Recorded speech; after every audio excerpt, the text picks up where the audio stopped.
नमस्कार प्रिय भक्तों, आज बृहस्पतिवार है और बृहस्पतिवार का दिन भगवान श्री हरि यानी विष्णु भगवान को समर्पित है। आज के दिन जो भी भक्त सच्चे मन से विष्णु भगवान की पूजा अर्चना व उनके मंत्रों का जाप करता है उस पर माता लक्ष्मी और भगवान श्री हरि हमेशा ही प्रसन्न रहते हैं। उसके जीवन का बड़े से बड़ा संकट भी विष्णु भगवान क्षण भर में हर लेते हैं। प्रिय भक्तों, आज हम आपको विष्णु भगवान का बहुत ही जल्दी प्रसन्न करने वाला एक ऐसा चमत्कारी शक्तिशाली मंत्र सुनाने जा रहे हैं जिसके बिना कोई भी अनुष्ठान संपन्न नहीं होता है। श्री हरि नारायण जी का यह मंत्र सभी पूजा या अनुष्ठान से पहले अवश्य बोला या सुना जाता है, जिससे पूजा का अनुष्ठान का जातक को संपूर्ण फल प्राप्त हो सके। प्रिय भक्तों, भगवान श्री हरि का यह मंत्र इतना शक्तिशाली और प्रभावशाली है कि जो भी भक्त प्रतिदिन इस मंत्र का जाप या श्रवण करता है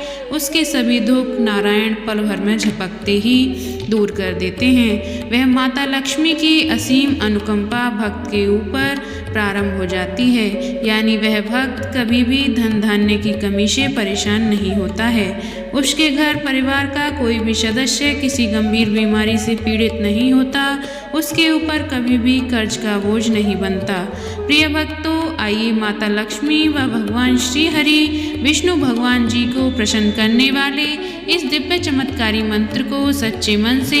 पूरा 108 बार सुन लेते हैं। लेकिन उससे पहले आप सभी भक्तों से एक छोटी सी विनती है, अगर आपको हमारी यह प्रस्तुति पसंद आए तो वीडियो को दिल से एक लाइक अवश्य करें और ऐसे ही कल्याणकारी वीडियो आगे भी देखने के लिए हमारे चैनल ज्ञानवाणी को सब्सक्राइब करके कमेंट बॉक्स में जय विष्णु भगवान जय लक्ष्मी माँ लिखना बिल्कुल ना भूलें। प्रिय भक्तों, मंत्र कुछ इस प्रकार है। मंगलम भगवान विष्णुः मंगलम गरुणध्वजः मंगलम पुंडरीकाक्षः मंगलाय तनोहरिः। मंगलम भगवान विष्णुः मंगलम गरुणध्वजः मंगलम पुंडरीकाक्षः मंगलाय तनोहरिः। मंगलम भगवान विष्णुः मंगलम गरुणध्वजः मंगलम पुंडरीकाक्षः मंगलाय तनोहरिः। मंगलम भगवान विष्णुः मंगलम गरुणध्वजः मंगलम पुंडरीकाक्षः मंगलाय तनोहरिः। मंगलम भगवान विष्णुः मंगलम गरुणध्वजः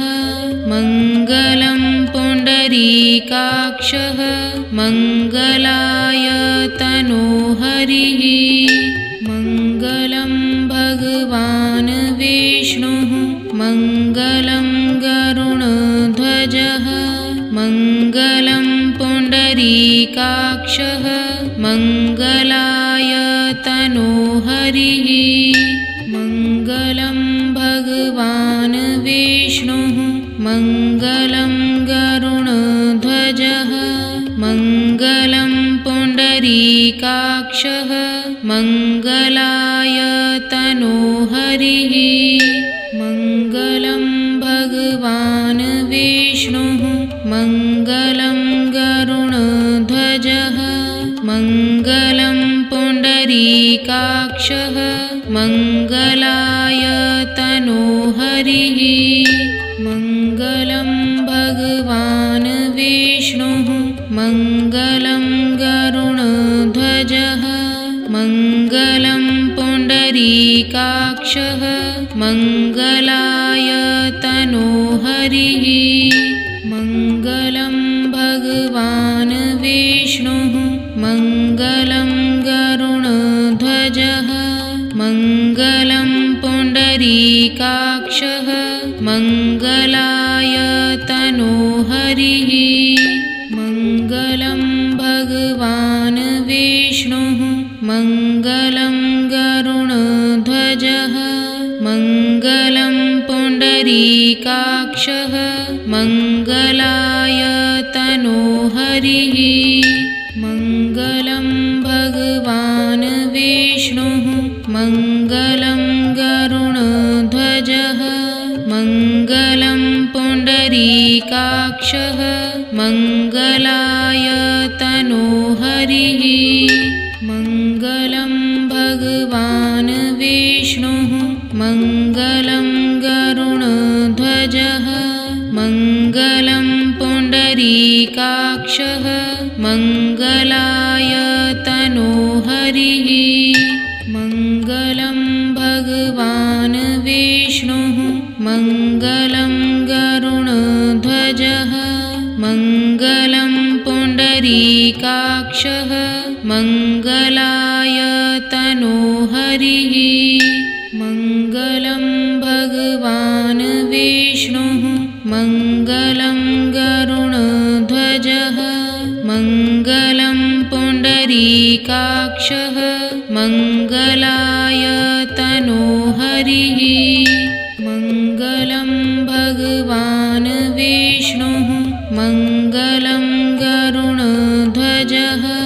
मङ्गलं पुण्डरीकाक्षः मङ्गलाय तनोहरिः मङ्गलं भगवान् विष्णुः मङ्गलं गरुडध्वजः मङ्गलं पुण्डरीकाक्षः मङ्गलाय तनोहरिः मङ्गलं भगवान् विष्णुः मङ्गलं गरुडध्वजः मङ्गलं पुण्डरीकाक्षः मङ्गलाय तनोहरिः मङ्गलं भगवान् विष्णुः मङ्गलं गरुडध्वजः मङ्गलं पुण्डरीकाक्षः मङ्गलाय तनोहरिः मङ्गलं भगवान् विष्णुः मङ्गलं गरुडध्वजः मङ्गलं पुण्डरीकाक्षः मङ्गलाय तनोहरिः मङ्गलं भगवान् विष्णुः मङ्गलं गरुडध्वजः मङ्गलं पुण्डरीकाक्षः मङ्गलाय तनोहरिः मङ्गलं भगवान् विष्णुः मङ्गलं गरुडध्वजः मङ्गलं पुण्डरीकाक्षः मङ्गलाय तनोहरिः मङ्गलं भगवान् विष्णुः मङ्गलं गरुडध्वजः मङ्गलं पुण्डरीकाक्षः मङ्गलाय तनोहरिः मङ्गलं भगवान् विष्णुः मङ्गलं गरुडध्वजः मङ्गलं पुण्डरीकाक्षः मङ्गलाय तनोहरिः मङ्गलं भगवान् विष्णुः मङ्गलं गरुडध्वजः मङ्गलं पुण्डरीकाक्षः मङ्गलाय तनोहरिः मङ्गलं भगवान् विष्णुः मङ्गलं गरुडध्वजः मङ्गलं पुण्डरीकाक्षः मङ्गलाय तनोहरिः मङ्गलं भगवान् विष्णुः मङ्गलं गरुडध्वजः मङ्गलं पुण्डरीकाक्षः मङ्गलाय तनोहरिः मङ्गलं भगवान् विष्णुः मङ्गलं गरुडध्वजः मङ्गलं पुण्डरीकाक्षः मङ्गलाय तनोहरिः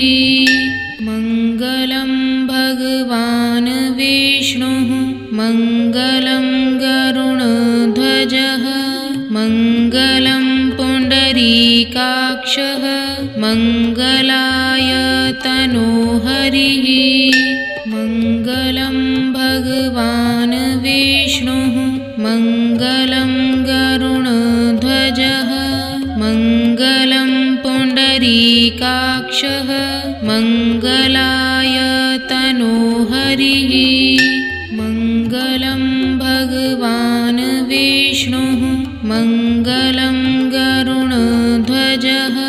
मङ्गलं पुण्डरीकाक्षः मङ्गलाय तनोहरिः मङ्गलं भगवान् विष्णुः मङ्गलं गरुडध्वजः मङ्गलं पुण्डरीकाक्षः मङ्गलाय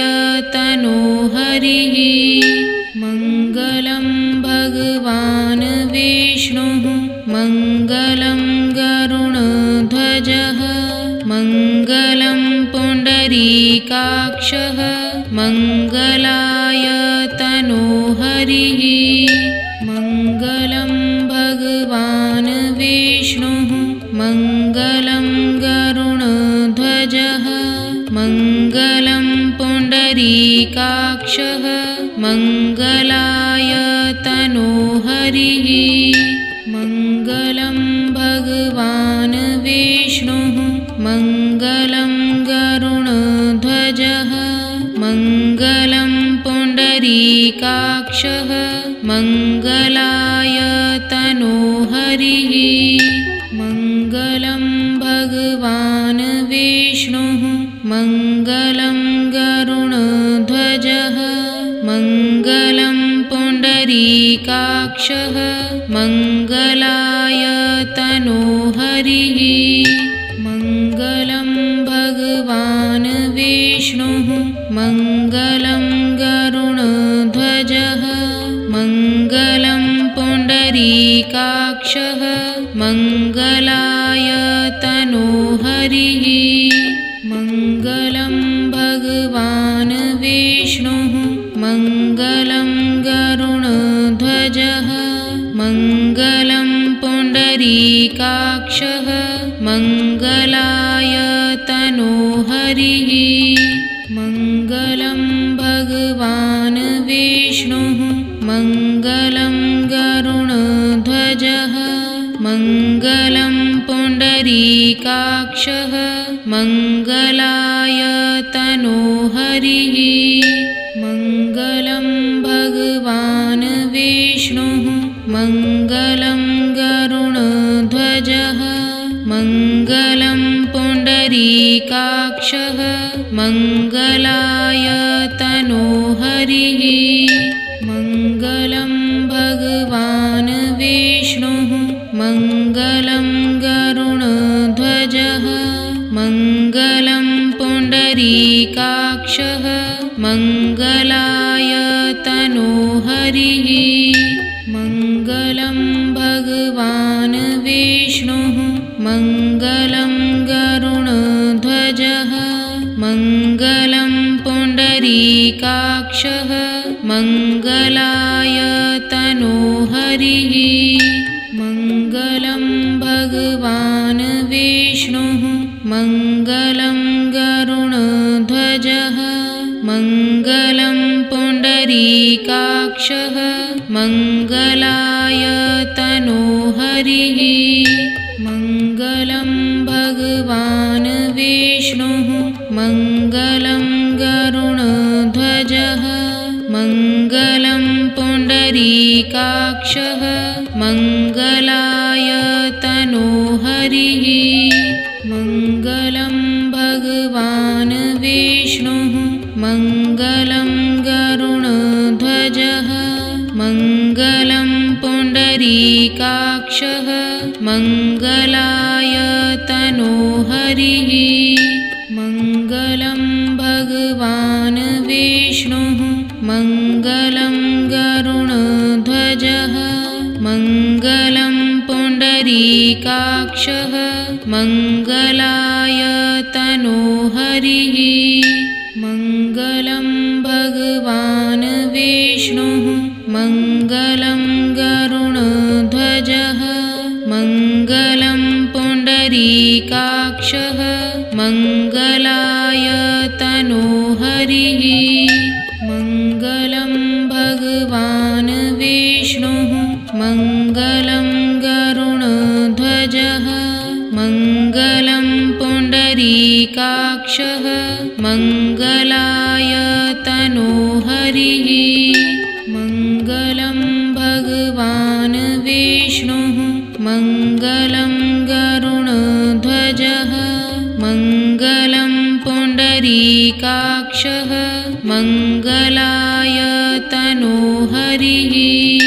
मङ्गलं भगवान् विष्णुः मङ्गलं गरुडध्वजः मङ्गलं पुण्डरीकाक्षः मङ्गलाय तनोहरिः मङ्गलं भगवान् विष्णुः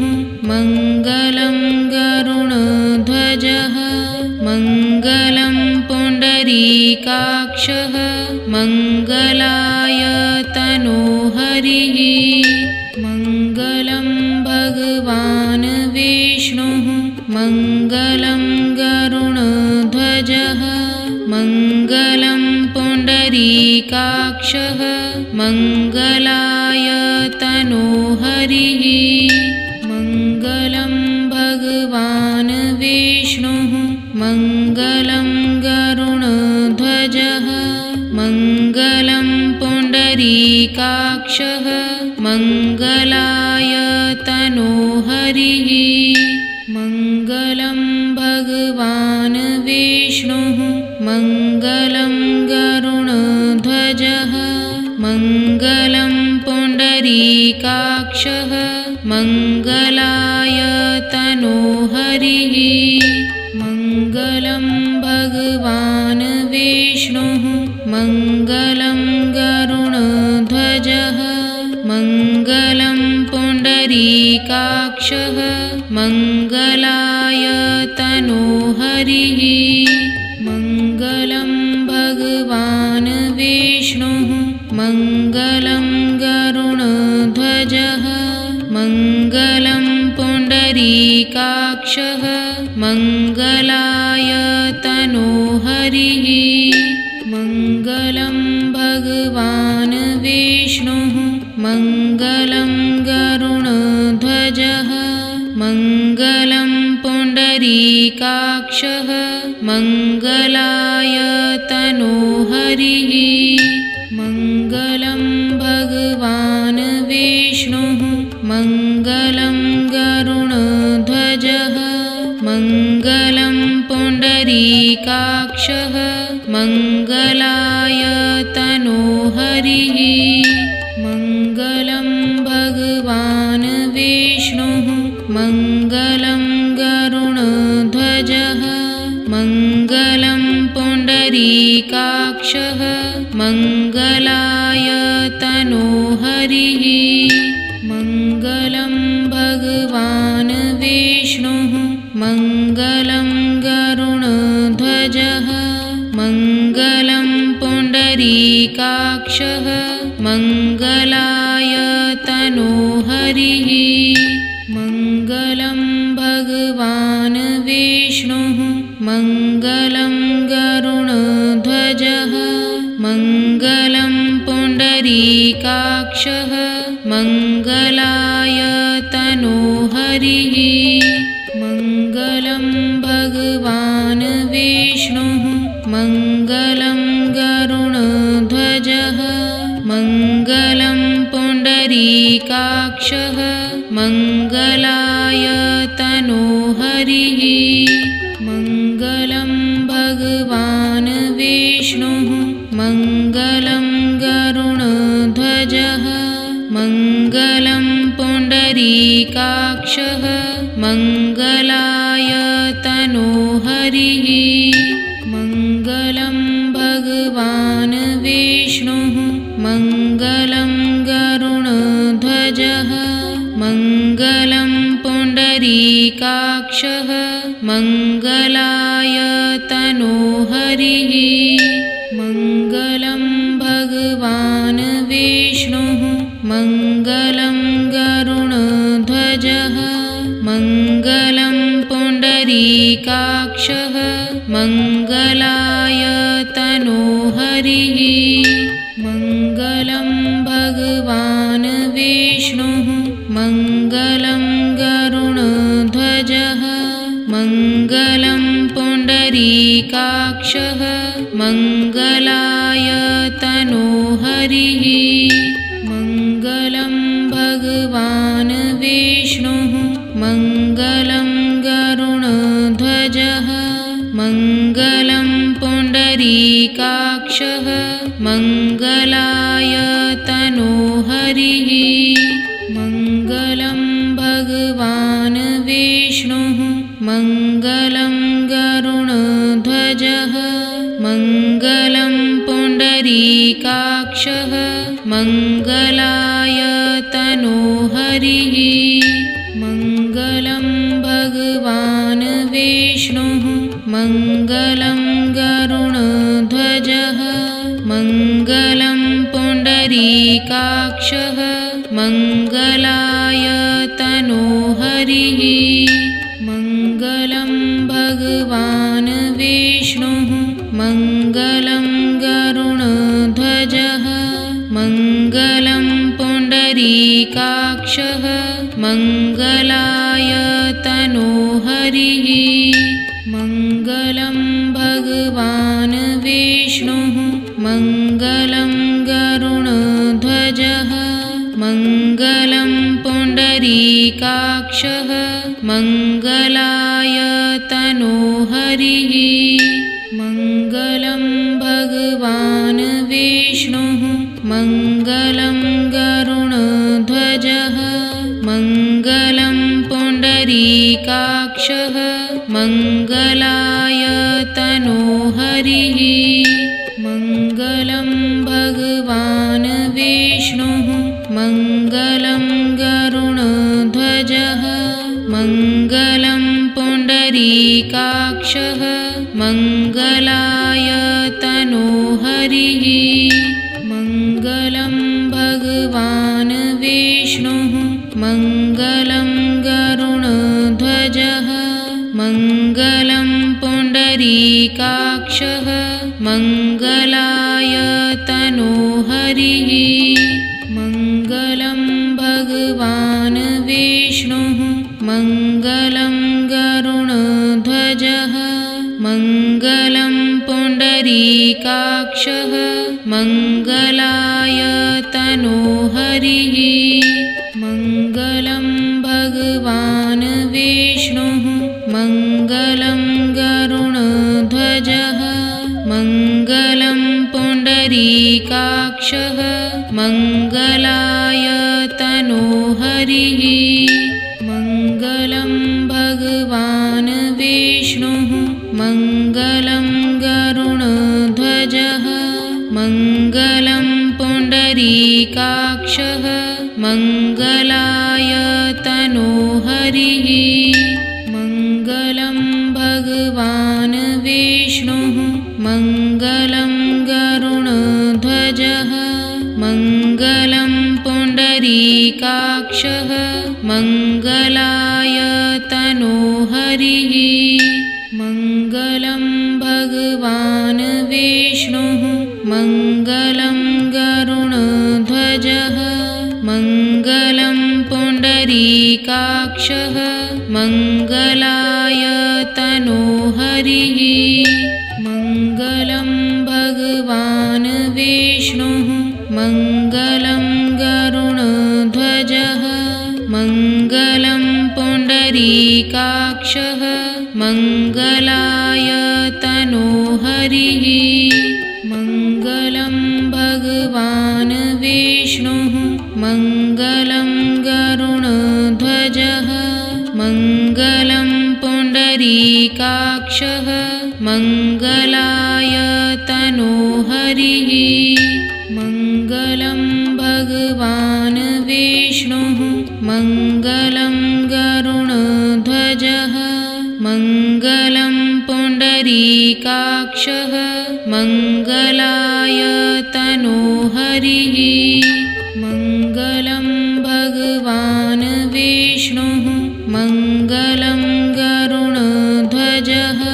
मङ्गलं पुण्डरीकाक्षः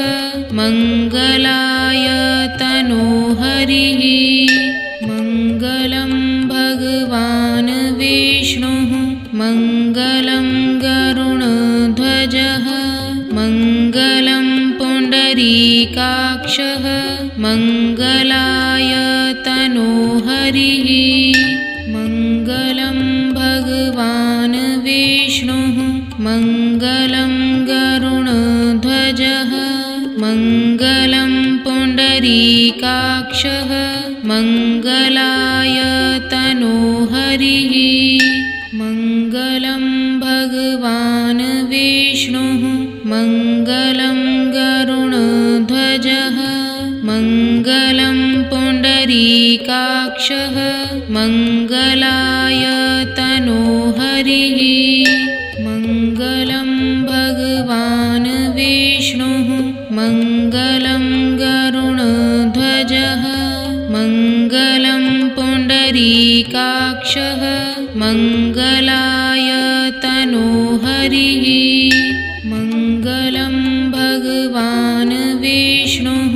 मङ्गलं गरुडध्वजः मङ्गलं पुण्डरीकाक्षः मङ्गलाय तनोहरिः मङ्गलं भगवान् विष्णुः मङ्गलं गरुडध्वजः मङ्गलं पुण्डरीकाक्षः मङ्गलाय तनोहरिः मङ्गलं भगवान् विष्णुः मङ्गलं गरुडध्वजः मङ्गलं पुण्डरीकाक्षः मङ्गलाय तनोहरिः मङ्गलं भगवान् विष्णुः मङ्गलं गरुडध्वजः मङ्गलं पुण्डरीकाक्षः मङ्गलाय तनोहरिः मङ्गलं भगवान् विष्णुः मङ्गलं गरुडध्वजः मङ्गलं पुण्डरीकाक्षः मङ्गलाय तनोहरिः मङ्गलं भगवान् विष्णुः मङ्गलं गरुडध्वजः मङ्गलं पुण्डरीकाक्षः मङ्गलाय तनोहरिः मङ्गलं भगवान् विष्णुः मङ्गलं गरुडध्वजः मङ्गलं पुण्डरीकाक्षः मङ्गलाय तनोहरिः मङ्गलं भगवान् विष्णुः मङ्गलं गरुडध्वजः मङ्गलं पुण्डरीकाक्षः मङ्गलाय तनोहरिः मङ्गलं भगवान् विष्णुः मङ्गलं गरुडध्वजः मङ्गलं पुण्डरीकाक्षः मङ्गलाय तनोहरिः मङ्गलं भगवान् विष्णुः मङ्गलं गरुडध्वजः मङ्गलं पुण्डरीकाक्षः मङ्गलाय तनोहरिः मङ्गलं भगवान् विष्णुः मङ्गलं गरुडध्वजः मङ्गलं पुण्डरीकाक्षः मङ्गलाय तनोहरिः मङ्गलं भगवान् विष्णुः मङ्गलं गरुडध्वजः मङ्गलं पुण्डरीकाक्षः मङ्गलाय तनोहरिः मङ्गलं भगवान् विष्णुः मङ्गलं गरुडध्वजः मङ्गलं पुण्डरीकाक्षः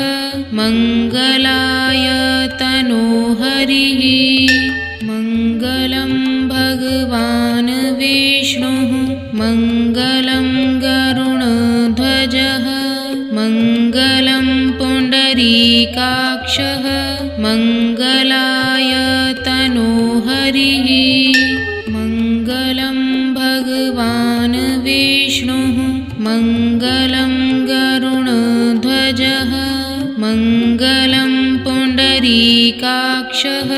मङ्गलाय तनोहरिः मङ्गलं भगवान् विष्णुः मङ्गलं गरुडध्वजः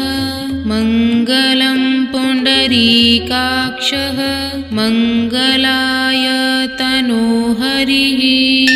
मङ्गलं भगवान् विष्णुः मङ्गलं गरुडध्वजः मङ्गलं पुण्डरीकाक्षः मङ्गलाय तनोहरिः मङ्गलं भगवान् विष्णुः मङ्गलं गरुडध्वजः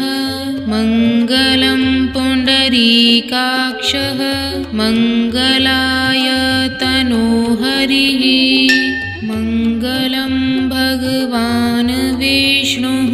मङ्गलं गरुडध्वजः मङ्गलं पुण्डरीकाक्षः